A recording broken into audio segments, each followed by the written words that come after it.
Good morning, and welcome at a very interesting session we have for you this morning on future-proofing appliance policy. We will have a very interesting lineup of very knowledgeable people, and we have here two people who will start with kind of like warming up the session, giving us a scene setter into the topic. And obviously, it is clear that energy efficient appliance policy plays a very important role in the main themes that have been coming up a lot at this conference, namely the importance of energy efficient policies for affordability. And the IEA has collected a lot of market data on energy efficient appliances in Southeast Asia, Latin America, in Africa, to really investigate the link between the product purchase prices and the efficiency, with very interesting finding that this link actually does not exist. So it doesn't mean that if you buy a more expensive appliance, it will necessarily be more efficient.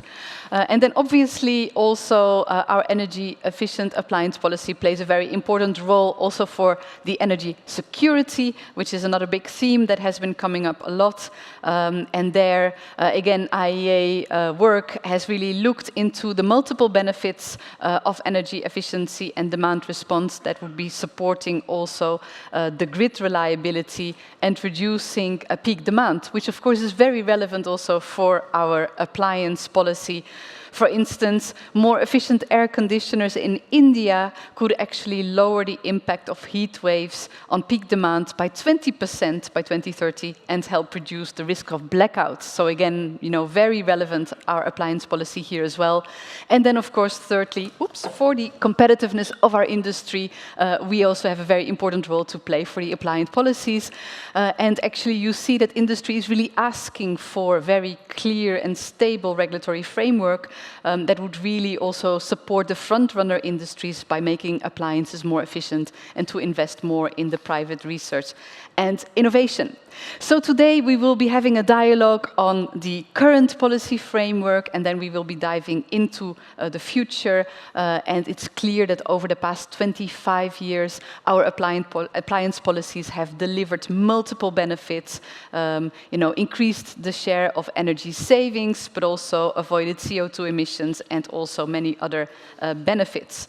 So without further ado, it's my big pleasure now to introduce our warming up colleagues, or how would you call you? You're basically here to set the scene for us, and it's a big pleasure, Ari Reeves, to have you with us here today. You are the Senior Director of Research at CLAPS.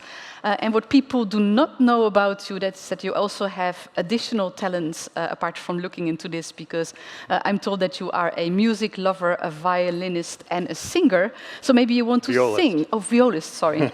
A violist. You didn't bring it, but maybe you want to sing for the next 5 minutes. I didn't practice that, so you probably don't want to hear it unrehearsed. Okay, well, in any case, the next 5 minutes are yours. Please, thank you very much, Rosalind. So I'm going to dive right in. Next slide, please. Next slide, please. I want to show you a few slides that we put together.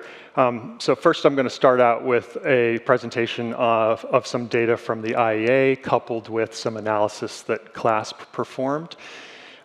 This chart here shows total global energy consumption in 2030 in 3 scenarios. According to the IEA's analysis, we need to reduce energy consumption to 394 exajoules in 2030 to stay on a path to net zero by 2050, and that's shown on the right-hand side. Current policies currently in place are expected to get us to 480 exajoules, that's in the middle bar. So we need to cut consumption by an additional 86 exajoules with additional policies and measures. The IEA estimates that technical efficiency, that technical efficiency could deliver 40% of this amount, or 34 exajoules. Now, remember this 34 number, we're going to come back to this in just a minute. Behavior change, fuel switching, and other avoided demand account for the balance of the 86 exajoules. Next slide, please. So let's look at what role appliances, lighting, and equipment play in this story. Well, you can see here that together, residential buildings, commercial buildings, and electric motor-driven systems account for about 36% of global final energy consumption, and even a little more of carbon emissions, so they account for about 39% of emissions. Therefore, appliance energy efficiency must play a large role in meeting this target.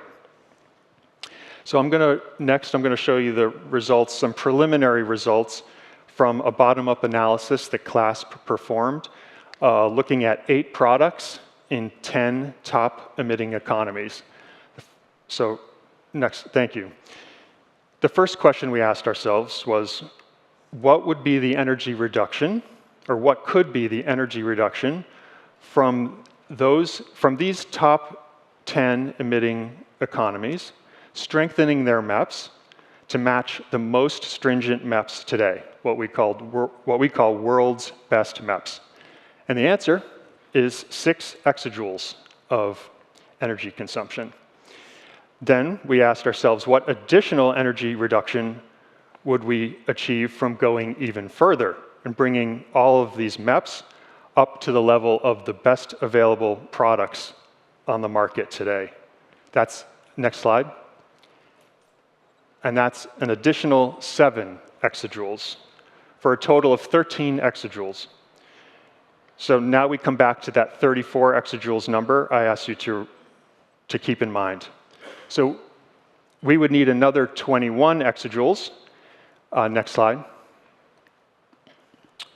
which could come from other products. There are only 8 products shown here, and of course there are other energy-consuming products.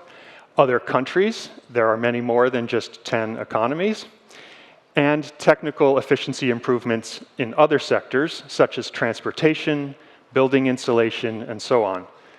This is just meant to give you a sense for what is possible with ambitious policy in the coming years.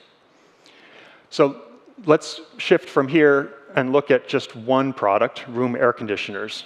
On the next chart, you can see that this is a comparison of the level of MEPs, the stringency of MEPs, across those same 10 economies that we were looking at in the last slide. And you can't see it here, but the 0.38 exajoules, there's a 0.38 exajoule reduction from all 10 of these economies aligning their MEPs with world's best MEPs. So if the 10 triangles at the bottom all moved up to the dotted blue line, that would result in the 0.38 exajoules, and we would get an additional 1 exajoule from moving all of those triangles up to the best available technology level at the top. So let's go to the next slide. I want to shift gears and take a look at the first 20 NDCs that were submitted in this current round. CLASP did a keyword search on these documents to see whether and how appliance efficiency is being included in these climate commitments. And you can see here that 90% or 18 of those first 20 NDCs mention energy efficiency. 75% mention appliance efficiency specifically as a mitigation option. 50% mention specific policies to improve appliance efficiency, and only 10% mention specific appliance efficiency targets. So these are early results, only 20 and now 22 NDCs have been submitted. We will continue to track how appliance efficiency figures in this latest round of NDCs and share the results on our website over time. And we also plan to publish the results of our bottom-up analysis that I shared with you a minute ago of the potential from appliance efficiency and expand that from 10 economies to 162 countries. and put that out in September in advance of New York Climate Week and the COP. So I hope that was a helpful background on where appliance efficiency fits into the broader picture. That's really great. Let's hear it for Ari, ladies and gentlemen. Thank you. That's very, very interesting. And of course, we're also looking forward to your findings then in the run-up to the COP. But Thank you. it's really very, very interesting. And I think there's a huge potential that you underlined with your data. And of course, very interesting to look at the NDCs as well. So it's very clear that there's this huge potential. But I'm now moving to you, Manela. This is Manela Aitsaila, Deputy Director of Energy Division of the Agence Française de Développement. We actually would be really interested to hear from you, when these policies are in place, what can we do to make sure that there is sufficient budget available to actually support the policies and deliver on the ground?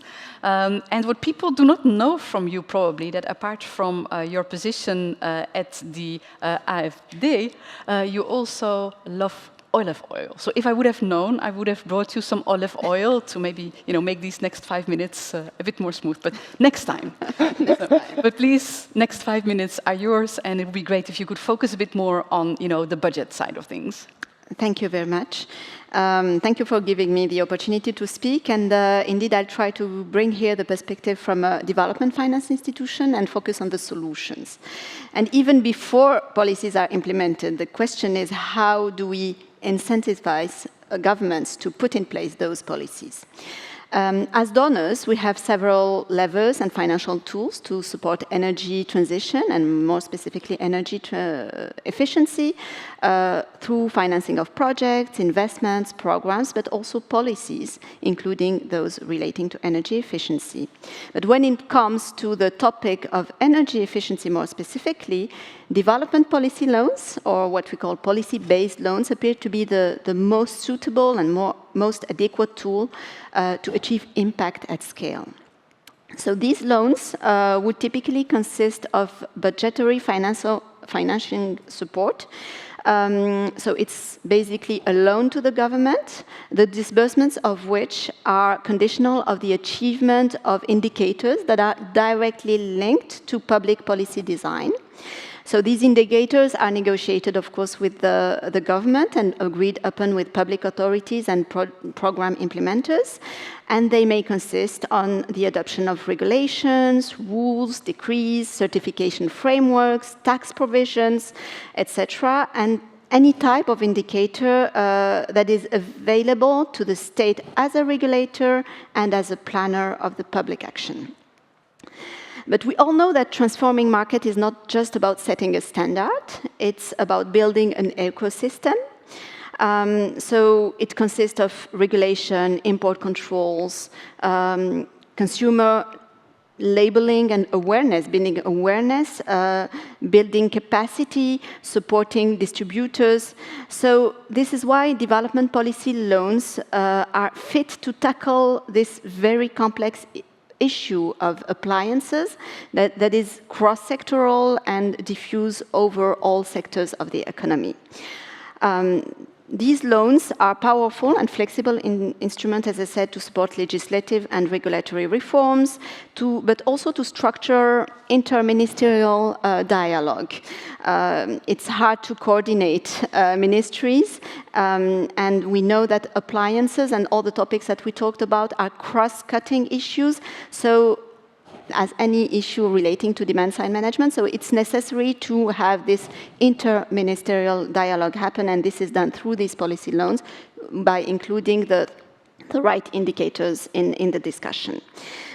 These loans also are powerful tools to strengthen administrative capacity to monitor and to evaluate policies, because it's also about evaluating the implementation and actual enforcement of regulations.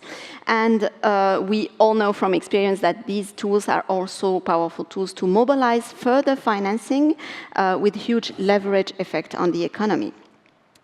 We mentioned the example of air conditioning, so let's take this example a bit further. We know that by 2050, the number of installed units worldwide is expected to triple, and will reach 6 billion units. It's already happening in countries like Indonesia, India, and Nigeria.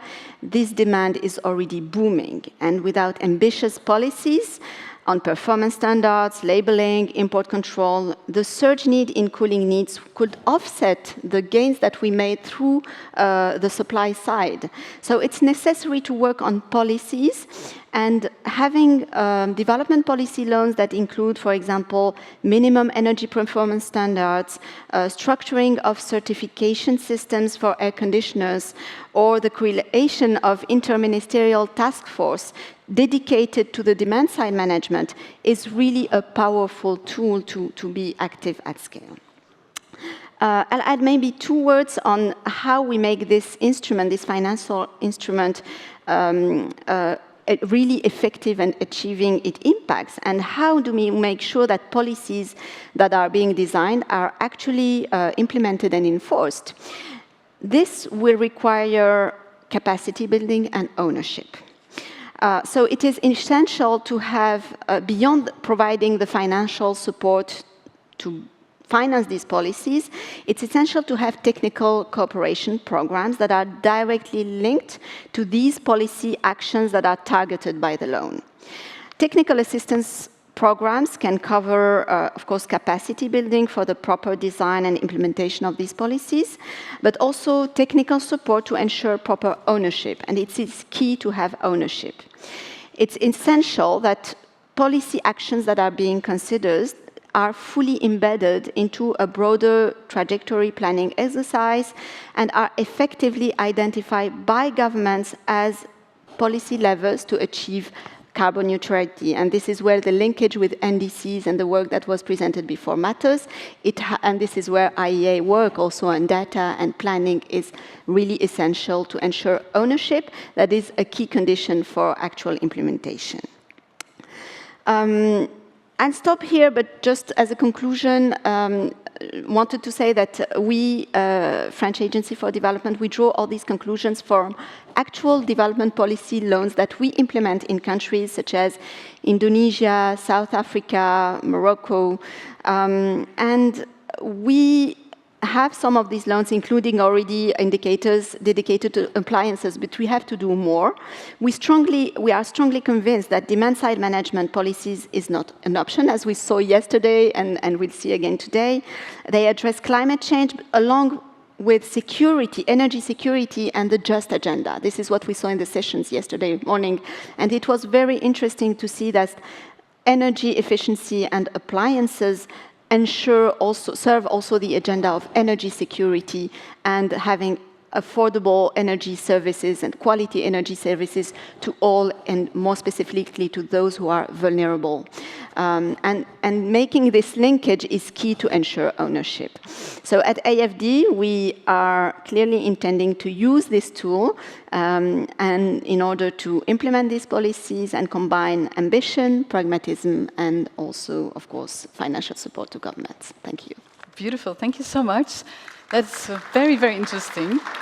And I mean, personally, I never heard of this policy-based loan, so it's really interesting to hear about it. And also, thank you for underlining the importance of capacity building, ownerships, but also this interministerial collaboration. I think, the silo breaking, even within governments is very important. So I think this was a very, very good warm-up to this session. I would like to invite you to go back to your seats, and then we are segueing to our first panel, and actually we have 2 panels in this session. So I would like to call on stage our 3 panelists for this first panel, where we will be diving into the current policy. So we have Martin Dieriks, welcome. Please have a seat, make yourself comfortable. Hello, you are Samira. Samira, welcome. And Hoshing, please have a seat. So we are now here with our first panel, and we are moving from Brazil to China to industry in this panel, and we will be looking into strategic enduring policies, in particular minimum energy performance standards, looking actually what we have today, what is working, what is not working, and I think we will have very interesting insights from our three panelists here. So I would like to maybe start this particular session with looking into the perspectives and progress made in the minimum energy performance standards. And maybe we start in Brazil with you, Samira Souza. You are the General Coordinator of Energy Efficiency at the Ministry of Mine and Energy. And what people do probably not know about you, looking you up LinkedIn and your CV, is that you are training to run a marathon. So I think that's an excellent combination, while also, of course, working on this minimum energy performance standards. And it would be great if you could share your perspectives on this from Brazil. Thank you, Rosalind. Yes, I'm trying to run a marathon and also to run this marathon that's implementing energy efficiency in Brazil. Thank you for this opportunity, for sharing our perspectives and experiences regarding policies, energy efficiency policies for appliances in Brazil. I'm very glad to participate in the conference for the first time, although we are very long partners from IEA and several different programs. Very briefly, Brazil has a quite long history in implementing energy efficiency policies regarding appliances. Our national labeling program was started in 1984, and the endorsement seal was launched in 1994. And today, it is one of the most recognized brands in the market. And furthermore, in 2001, we had the approval of the energy efficiency law that establishes the minimum energy performance standards as a policy in the country. And although we have faced some challenges in recent years, we have achieved really important improvements in this process, in the development and implementation of policies. Our labeling program, for example, that is coordinated by our Metrology Institute, called InMetro, has improved and is a well-recognized system to compare performance of appliances, as well as other equipment, such as industrial pumps and light vehicles. And it's already incorporated in the consumer behavior, being a very important subsidy for the purchase decision, and also has become a basis for other policies, like incentives for the automotive sector that must comply with energy efficiency targets to receive the fiscal incentives. Also, talking about the Procel seal, our endorsement seal, we can identify a very successful incentive measure to stimulate the development of appliances in Brazil. Although it's voluntary, it has a great participation from the manufacturers, and it's already been considered in public procurement as a sustainable criteria for public procurements. And it's been also having some innovative initiatives in the seal, such as the use of blockchain technology that will be implemented in a few months and will definitely bring more security for the use of the seal, as well as bring more functionalities, such as the access in real time of technical information by any consumer. And regarding MAPS policy, we have, since 2001, 10 classes of equipment already regulated under MAPS, including the incandescent light bulbs that were banned, fluorescent lamps that is going to be banned also from the next year on, and domestic air conditioners and refrigerators that were the very beginning equipment being regulated, and which with the most recent regulation, the most recent maps that were established, we hope to have savings with just these two equipments at around 50 terawatt hour for 2040. and the country, been very conservative in our estimates. Under these regulations, for example, just bringing some of the results, since 2020, we have already R3 level as maps for electric motors, and bring Brazil to the one of highest standards in the world. We have also managed to have a really improved distribution transformers industry, which has not only the manufacturers complying to maps, but also the repair providers. And in recent years, we have also the regulator for the new maps for domestic air conditioners and regulations. And as these are very important equipment in the residential sector and have a great impact on the energy demand, as we are all talking about here. And also a very big impact on the family's budget and well-being. And for the upcoming years, we are already dealing with studies for the regulating LED indoor lighting that is still not regulated in Brazil. Also commercial air conditioners and refrigerators, as well as portable fans, which also has a great ownership rate in the residential sector. Right now, we are also running a public consultation under a very brand new proposal for maps for buildings that, although is not appliance regulation, it will impact a lot in the use of a more efficient appliance. These three policies, label, seal, and the maps, we call it in Brazil as the energy efficiency tripod. And they are very complementary, and they address the different components of the policy best practices policy recommendations. As we know, information, incentives, and regulation. And for all of them, we have been improving the process of implementation in Brazil, amplifying transparency and social participation, refining the studies and regulatory impact assessments, and as well establishing partnerships to develop national capacity building and technical expertise for attending the technical requirements. Some other improvements that we have already identified and that we'll have to build up are the access to more broad and accurate market information, and also the communication of the benefits of this regulation for the general public during the elaboration of the proposals, in order to raise the awareness of the consumers and also to prepare them to the new regulation, avoiding misunderstandings and possible negative reaction.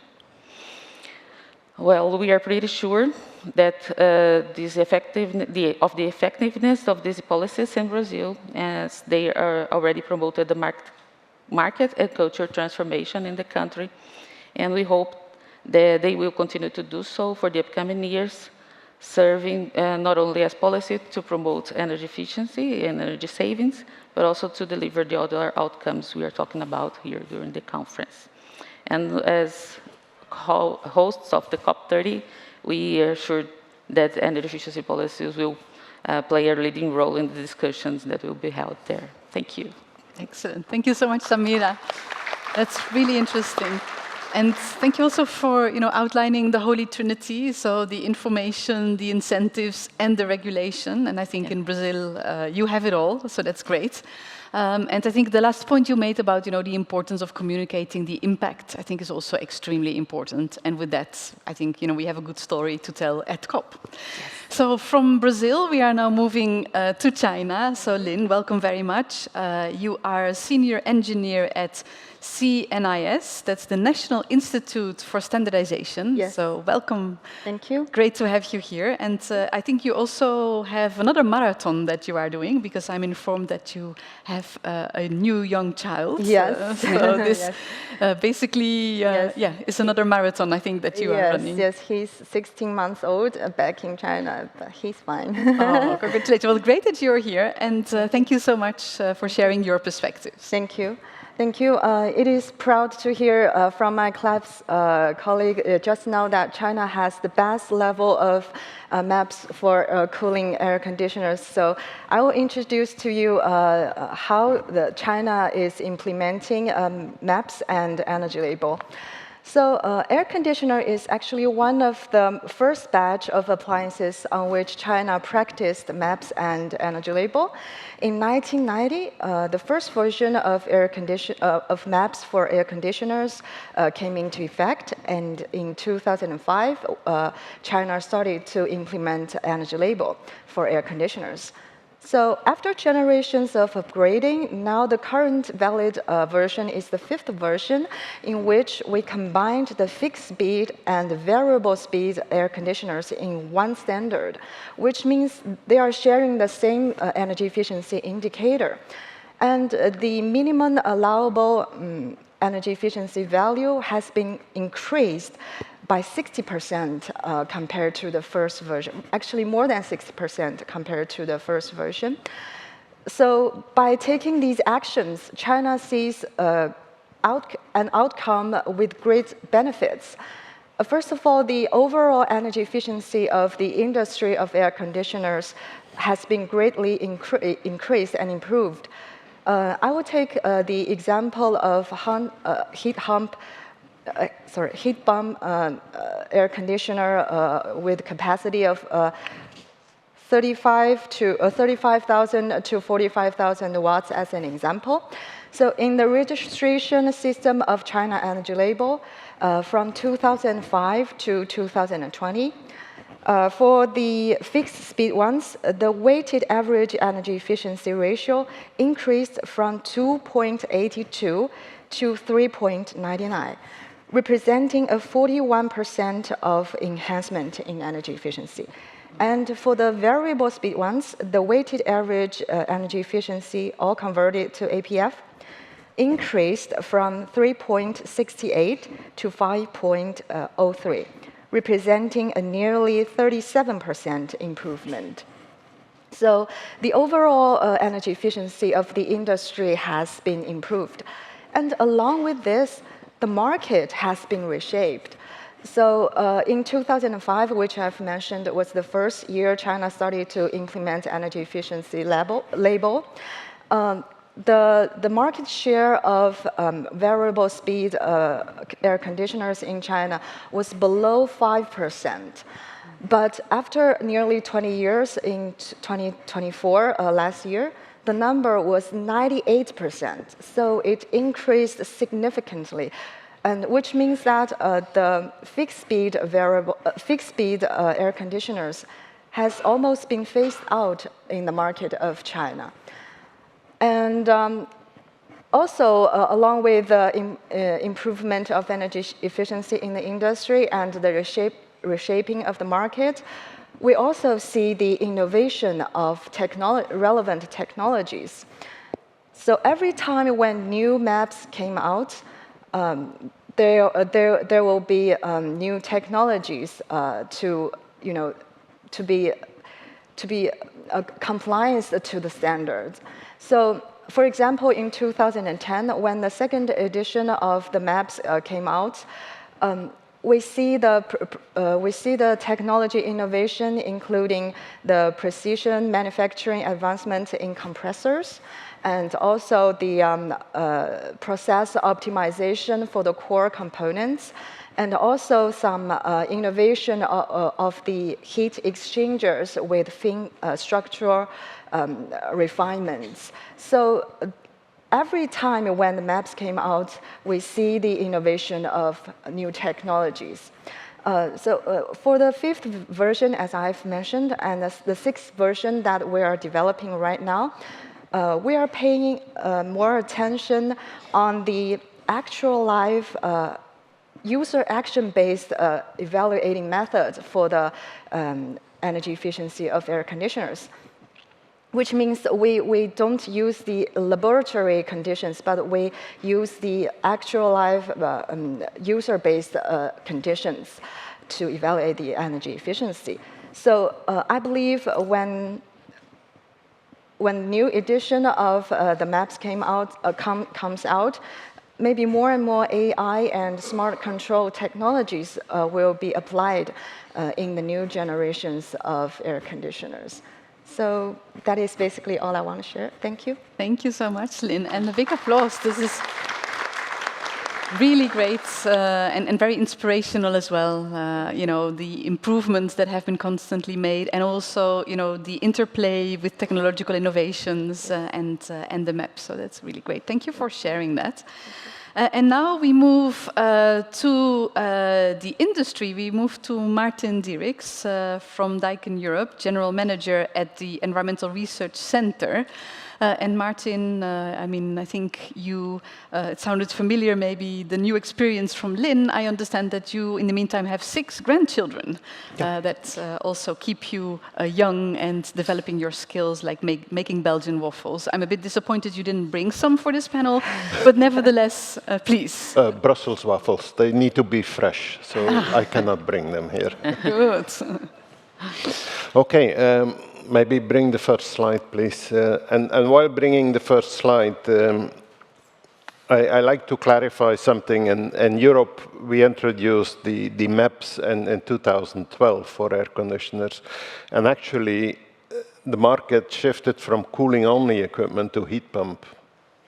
And that's very important. That's also happening in other parts of the world. So almost all let's say almost 100% of the air conditioners in Europe are heat pumps. And what is happening is that most of these air conditioners, the main use is heat pump. Is not cooling, is heat pump. So they have saved a lot of energy from fossil fuels for heating. And I will recommend that also other regions are putting the proper maps so that you are moving from cooling only to heat pumps. So comparing maps over the world, we also tried it. It's not so simple as a one-to-one base. So there are a lot of other factors that plays an important role in this context. But if you see here, like inverter technology can save 50% of the energy. Is this new? Is this an innovation? No, it's there 25 years already.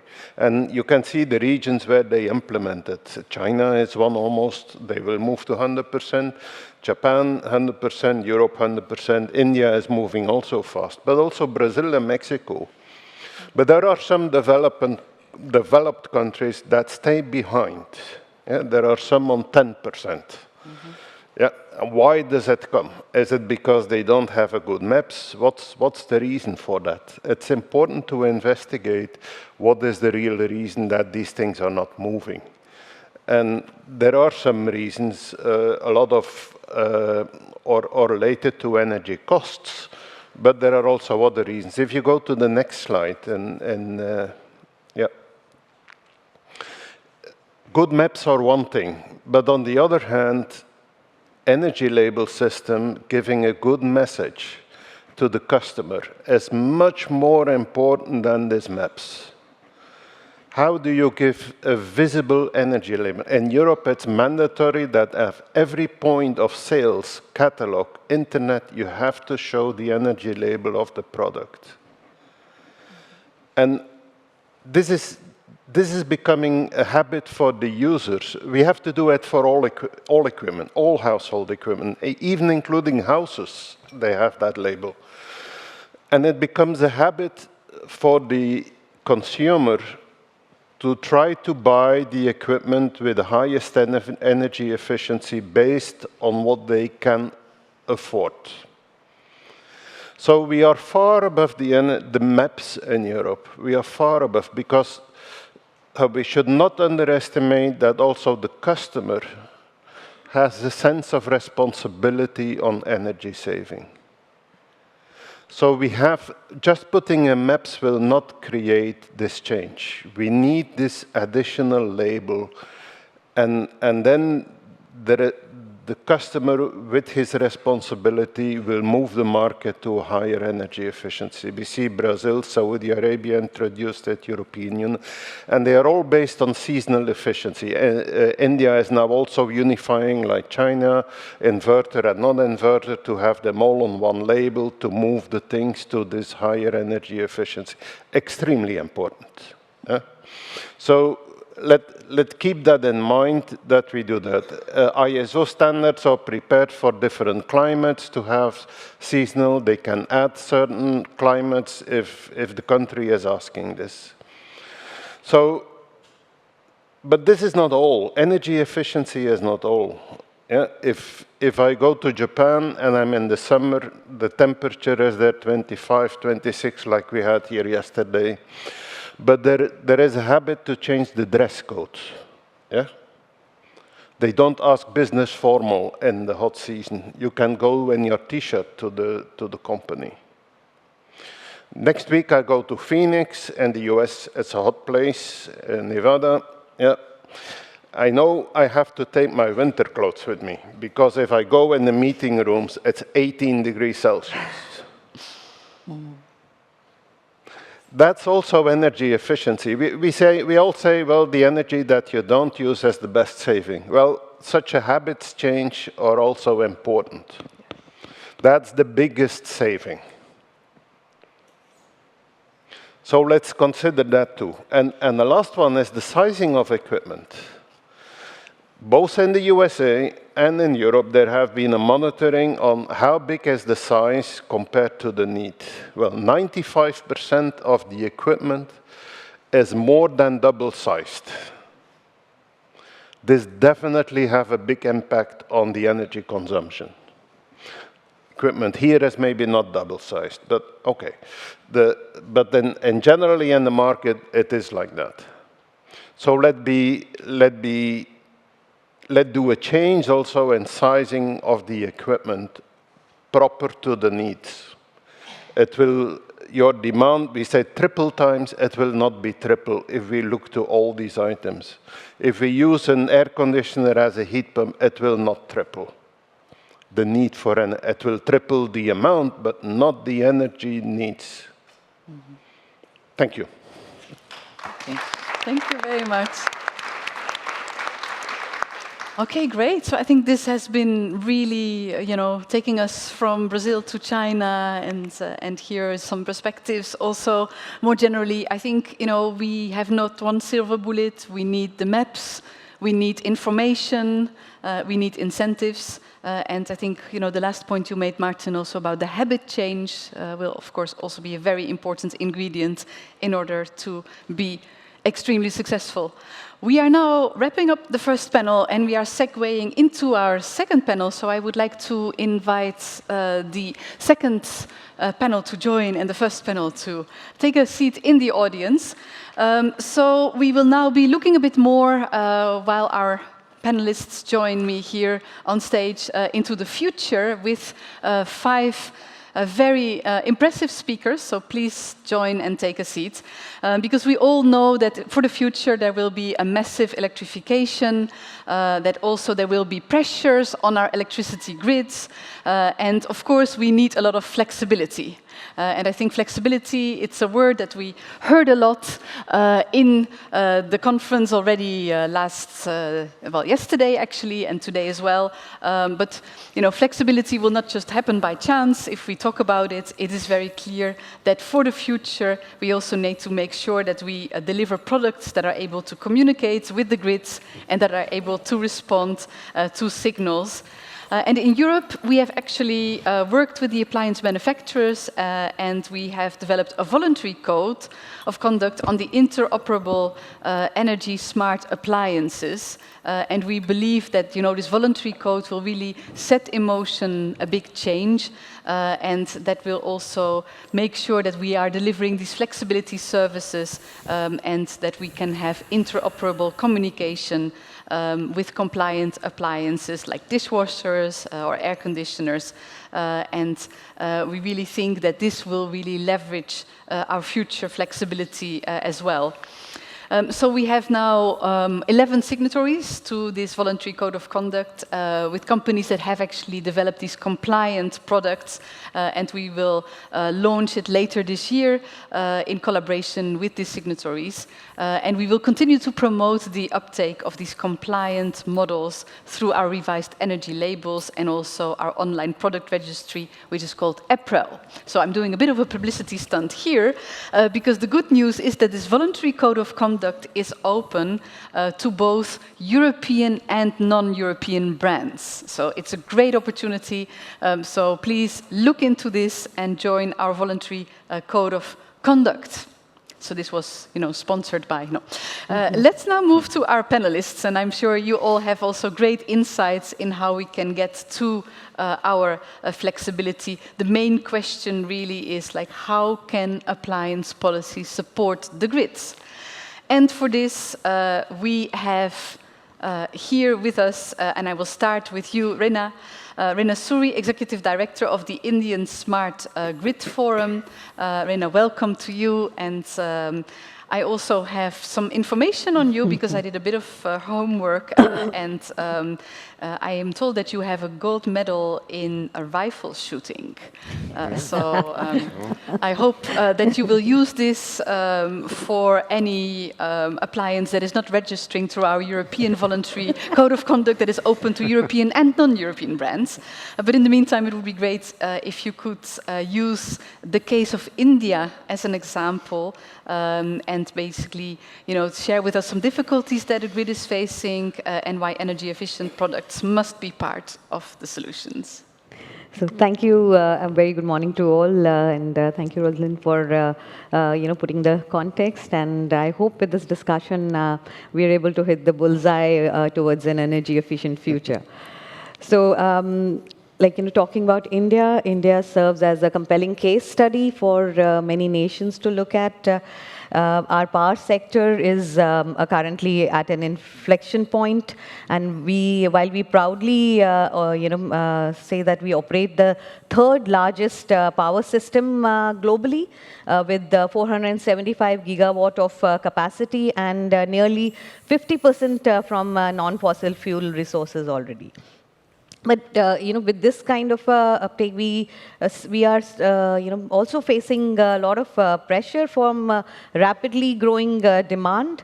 Our peak demand has crossed 250 gigawatt in 2024 and projected to hit about 366 gigawatt by 2030. And this surge is primarily driven by the aggressive electrification efforts of the government of India, and also particularly, giving a big push towards increasing adoption of electric vehicles. And the exponential rise in cooling demand is also one of the key factors, with ambient temperatures going very high in northern part of India. And this alone, can account for more than 45% of India's summer peak load by 2050. So managing these kind of high growths, coupled with the variability of renewable energy integration, this is leading to challenges like grid congestion, price volatility, and also, even the reverse power flow in the RE-rich pockets.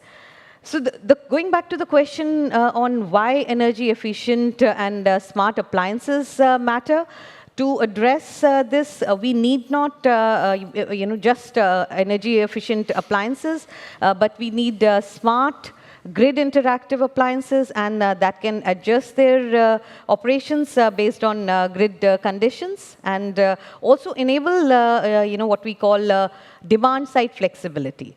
And this means shifting from purely efficiency-oriented models to going forward, to appliances which can respond to price signals or grid frequency and reduce on delay or delay the consumption patterns during the peak periods, and help integrate the renewables by using energy when it's clean and abundant. So that is one issue which our grid operators are really facing, that the renewables are, there, the solar is generating more at the time when the peak is the usage is much lesser, and the peak comes at a time when the REs are not there.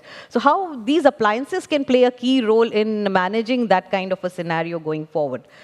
India has made strong progress with the minimum energy performance standards through our Bureau of Energy Efficiency, Government of India. But now the conversation must evolve from efficiency alone to efficiency plus flexibility. And to enable this kind of a transformation, we need future-proof policies that that embed the demand response capabilities. I think we'll be hearing more from our other panelists as to what are the solutions which are already here to have the products, embed that in the products in the design phase and have the right standards around it. And with the appliances coming up, promote open, interoperable communication protocols so the devices can talk to the grid regardless of the manufacturer make. And lastly, ensure that the consumer protection and data privacy is also maintained while making participation in the demand response simple and cost effective. So thank you, and thank you for having me here. These were my key thoughts which I wanted to put forward. Thank you. Thank you. Thank you. Thank you so much. And I like the fact that you say, efficiency alone is not enough. We need to combine it with flexibility. So yes. Efficiency and flexibility. So from India, we are now moving to China. A big welcome to Mrs. Wai Han, Program Director of Industry Energy Foundation in China. And thank you for being here. I understand that you're flying a lot around, so it's great that you landed in Brussels today to tell us all about a pilot project on demand response for air conditioners. Thank you. Thank you for this opportunity to join this session. It's really exciting to discuss with other experts about the flexibility and efficiency with a grid.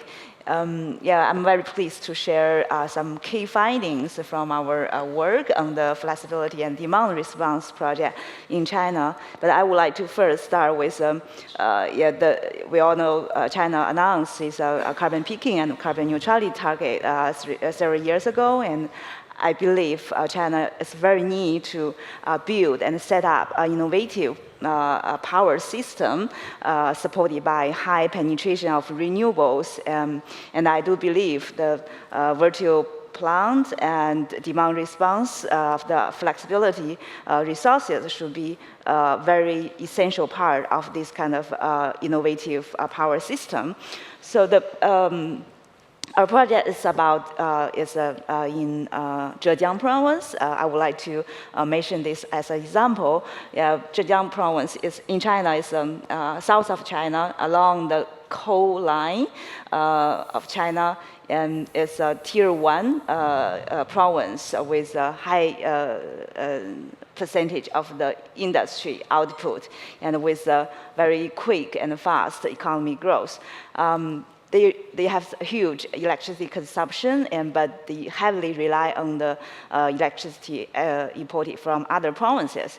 So how to solve the peak load in the summertime, and also they have very hot weathers in summer, and the peak load, the electricity peak load during summertime is from the air conditioners. It counts around 40%.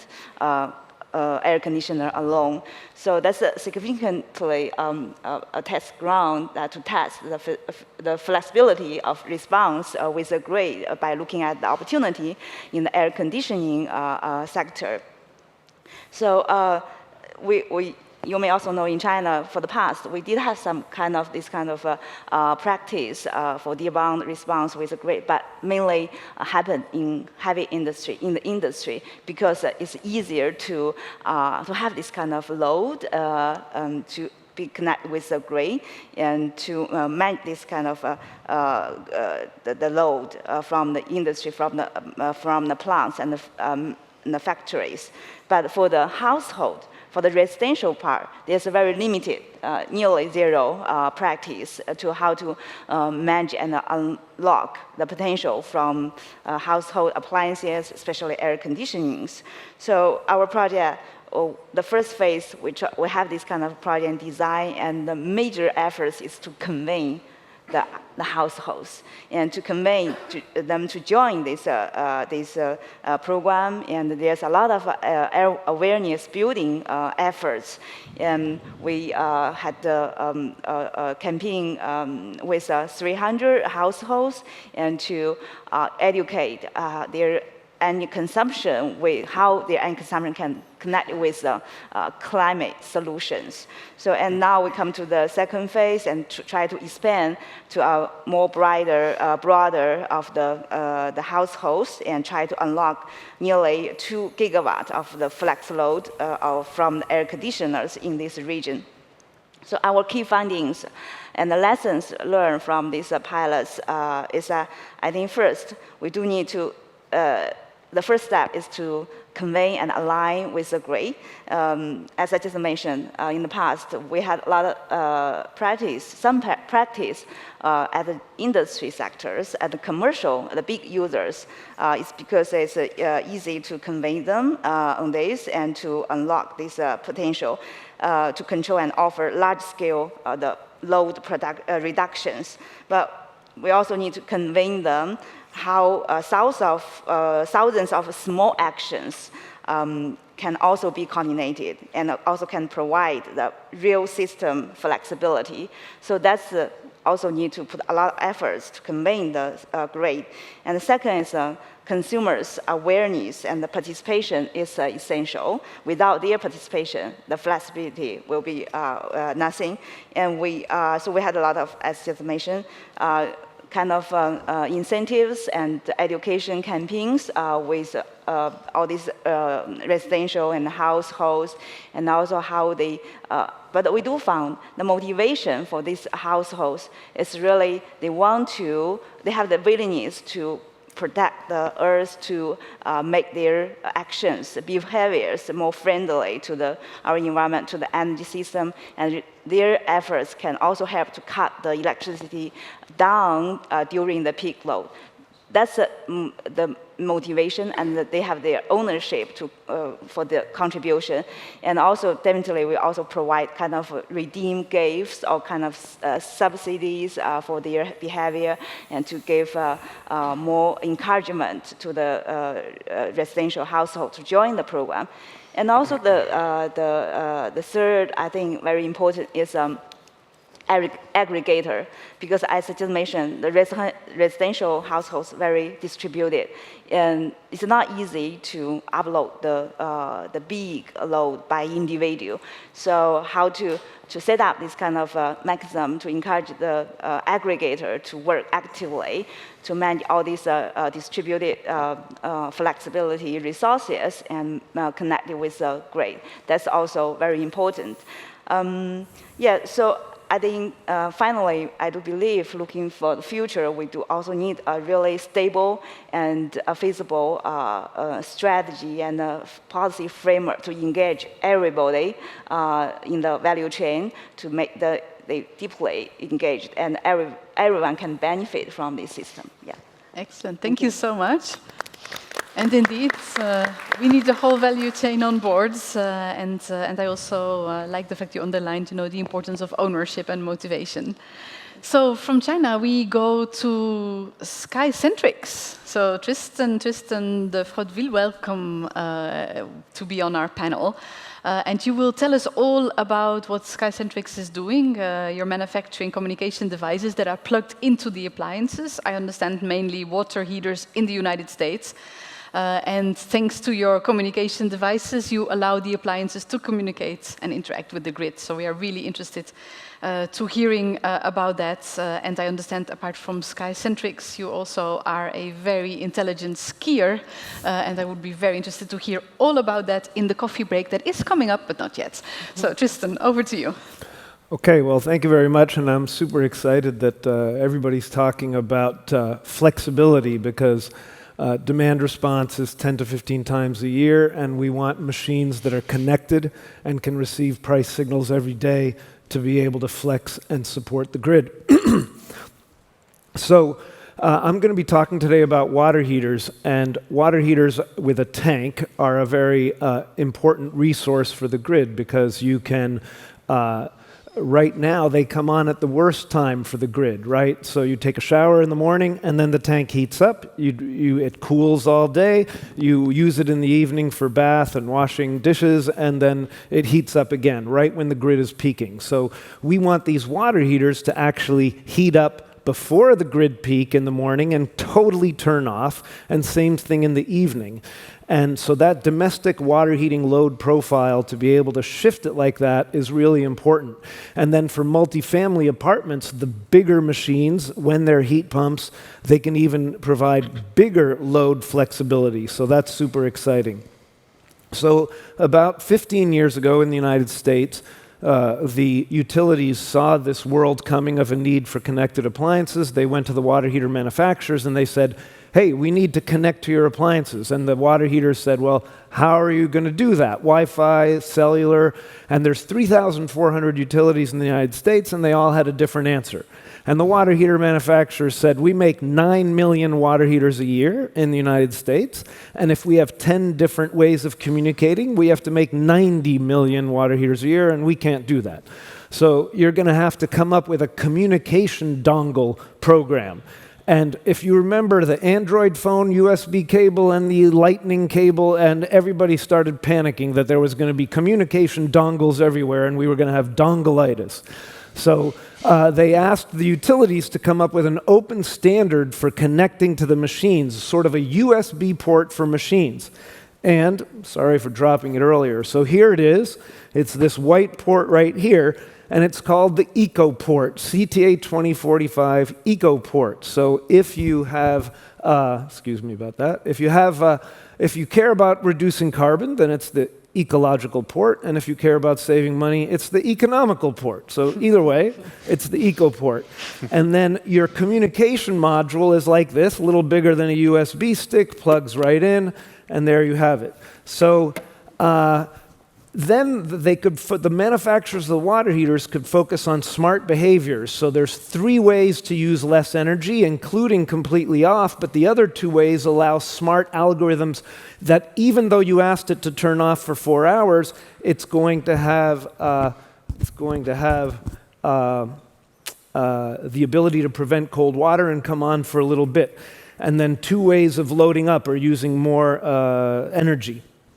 Now, in the last 12 years, after these good decisions were made to have a standard port which can reduce costs, only a few thousand water heaters like this were created in the United States. So to show how good regulations can really change what's happening in the field, it turns out that in Washington and Oregon, not the famous states for being forward-thinking, the Department of Commerce said every new water heater sold as of January 1, 2023 has to have the EcoPort socket. All of a sudden now, there's hundreds of water heaters models, and 100,000 water heaters a year are going into those 2 states. But the manufacturers hate shipping different water heaters to different states. So what they do is all the heat pumps now have the EcoPort socket.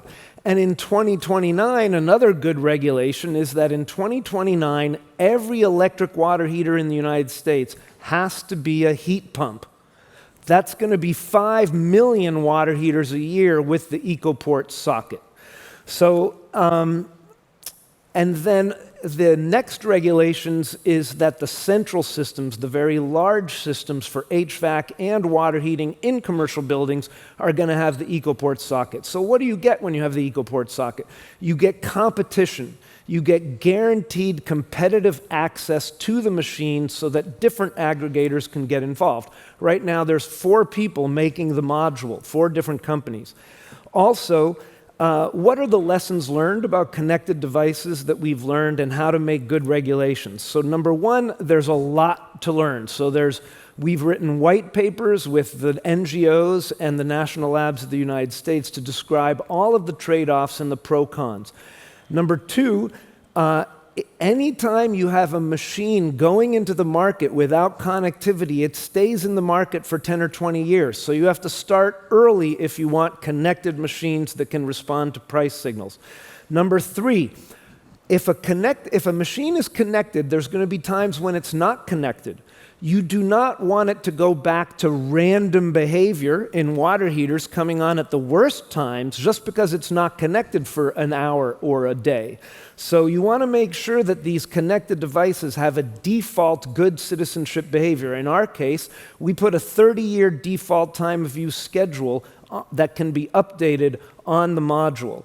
Then it was important to have regulations that described just that you have to deliver the power of the water heater and the storage capacity of the water heater. In other words, how long does it take to heat that water, and if you turn it fully on right now, how much power can it absorb? So that's loading up versus not.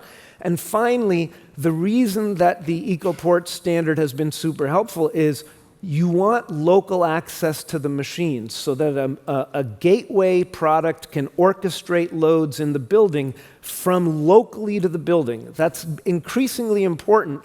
And what's interesting is most of the Internet of Things connected devices don't like to give local access. They want to keep the access in their own cloud. So by having that open standard hardware EcoPort on the machine, you're guaranteed that a module maker can provide local access to a gateway so that the building or the residential home can be orchestrated all locally. And that's what I wanted to let you know. Beautiful. Thank you. Thank you, Tristan. And also thank you for bringing it. I think it's also really nice to see it. And I love the fact that you call it eco and that you can show that economics and environment is basically two sides of the same socket in this case. Thank you so much. We are now moving to you, Sonur Karaman, Executive Product Director Dishwashers at Beko. At the global manufacturer of appliances, we would ask you to give some examples of the new functionalities that you include in your products to enable them to deliver the flexibility or support the energy savings for the users. And by the way, I think in the coffee break that is coming up, it would be good to talk maybe to Tristan, because Tristan knows all about skiing, you know all about sailing, so maybe there you can find some commonalities as well. But first, your appliances. Thank you. First of all, I'm very honored to be here in this timely and forward-looking discussion. I work at Beko. We are a major appliances company. And as Beko, we believe that our responsibility and the impact is just starts even after the sales. Because, the 90% of the footprint that appliances making is during its, the consumption of the energy during its lifetime. That's why we are heavily investing on the innovation side, not to, just to cover the regulation, but to make those energy-efficient products affordable and accessible by everyone. That's why I will bring some examples of what we are studying. One example is from emerging markets, South Africa. In South Africa, what we've done, there is a plant of sun there, but also off-grid problems. That's why we developed a solar refrigerator and freezer. And those are working both on-grid and off-grid, which means, powered with sun in the daytime and also with batteries in nighttime. And also they can automatically switch to the grid if they have an extra energy need. And also they are coming with an inverter. For that reason, you don't need anything to put on that devices. Second example from a very developed country, Netherlands. And this is a great example. What we've done, we work with an energy company there. And our washing machines are connected to the system. And they collect all these dynamic electricity tariffs. And we encourage our consumers to use their washing machines when the energy is even free. That's why we call it free wash. They don't pay anything for when they use at that time because there's a plant of wind and solar power in some portion of the day. And final example is again from a washing machine. There is a plant of choices in the R&D side. You may use high-cost components, But what we've done, we use smart algorithms and the blade design and the power of the spin of the drum. And we dissolve the detergent in such a way that with even the low temperature we achieved. And this is delivering up to 60% more than even the best energy class. And this is, I think, a good example of an affordable solution. And the important thing in here is also we are not bringing that energy efficiency only in the eco mode, but also in the other programs. This is, I think, very important. And before I conclude, for the policymakers, let me respectfully bring some suggestions. First, I think the efficiency standards should be harmonized across related categories, the example that I gave. The efficiency of a washing machine also depends on the detergent effectiveness. For that reason, a system-based thinking will be essential. Secondly, the efficiency benchmark should also be reflecting real-life usage behavior, because let's be honest, people tend to use some quick or mixed cycles instead of eco mode. For that reason, we need to bring some strong performance criteria to also make ensure a meaningful impact. Thank you very much. Thank you. And I think very important indeed to remind us that we need also a system thinking, and that again, also the behavior of the consumers plays a very important role. So now, Marcus, we go to you. Thank you so much for being very patient. You are Marcus Pellenor, you're Chief Executive at the New Zealand Energy Efficiency and Conservation Authority. Before that, I'm also told that you have played and directed a number of amateur films. So if you need, for these films, somebody who knows how to work a rifle, knows how to ski, or to sail, or to fly, I think we have a good audience here for you. But before that, it would be really great if you could tell us more about New Zealand, because I understand you're one of the first countries that plans to have a comprehensive policy on products and demand response. So please. Okay, thank you. And I know that I'm standing between you and your coffee break, so I will be very quick. Energy Efficiency and Conservation Authority, we are the lead agency for the New Zealand government and the expert voice on energy efficiency. Like we've been hearing over the last 2 days, the energy challenges that the world is facing, we also face in New Zealand. We have a rising demand, we have fuel scarcity, and we have aging distribution transmission infrastructure that needs to be upgraded. That is all putting upward pressure on prices. And as a result, we see absolutely energy efficiency, demand response, and flexibility at the core of how we might address that. And the enabler are the appliances. So to get the most out of our appliances and the product system, we are updating our product regulatory legislation. So we are looking at the ability to introduce standards for demand response, flexibility, connectivity, interoperability, with a real focus on cybersecurity as well. And it's great to hear about the EU's voluntary guidelines. We've had voluntary guidelines for a number of years, so it'll be quite good to swap notes. We want to take the next step in order to realize the benefits of flexibility. We are going very heavy into open standards. We think it is absolutely vital as a country that we put in place the regulatory settings that are based on those open communication protocol standards. As a government, we see our role as creating an enduring, open regulatory system to allow market participants to come in and then, in a competitive environment, get the best benefit for energy users. So by putting in place open standards for connectivity, interoperability, we hope that we will be able to unlock all of that potential with our appliances. And we're not just doing the regulatory standards, we are walking the talk. We have entered partnerships with a number of communities around the country to just get on with it. So we have rolled out thousands of retrofits on existing homes, on existing water cylinders, with EVs, with heat pumps, with batteries, to try and see how we can coordinate at a city or a community level the benefits of flexibility. In conclusion, I just want to say that energy efficiency, flexibility, we know the benefits that it can have for a country.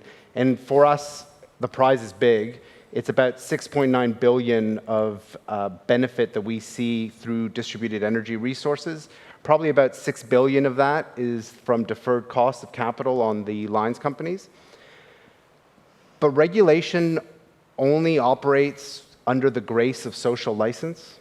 And if people don't understand what or why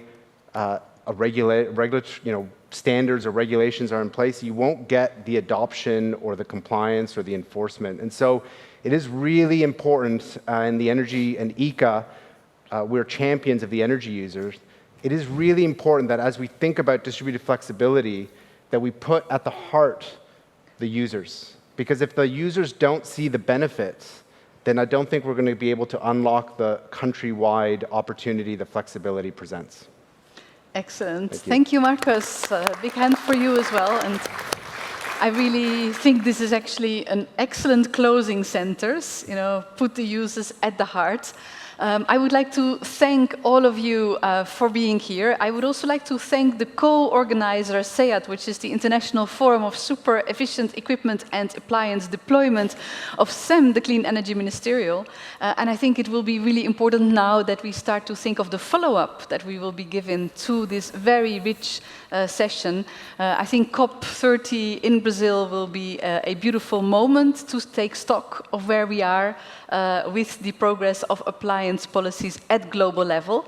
I also think it's an opportunity to reconnect to the call for action that was actually launched between the UK and the IEA at COP26, where the aim was to double the energy efficiency of 4 key products. And I think it would be really good if together in this community we can explore if we cannot take this further at the next COP, also as kind of like a concrete implementation measure of our pledge, our global pledge on energy efficiency. So let's continue the conversation and let's continue also to raise awareness and keep this also on the global agenda. Thank you very much to all of you. You have now a beautiful 8 minutes, which means that I owe you 2. So next time you see me, you tell me you owe me 2 minutes.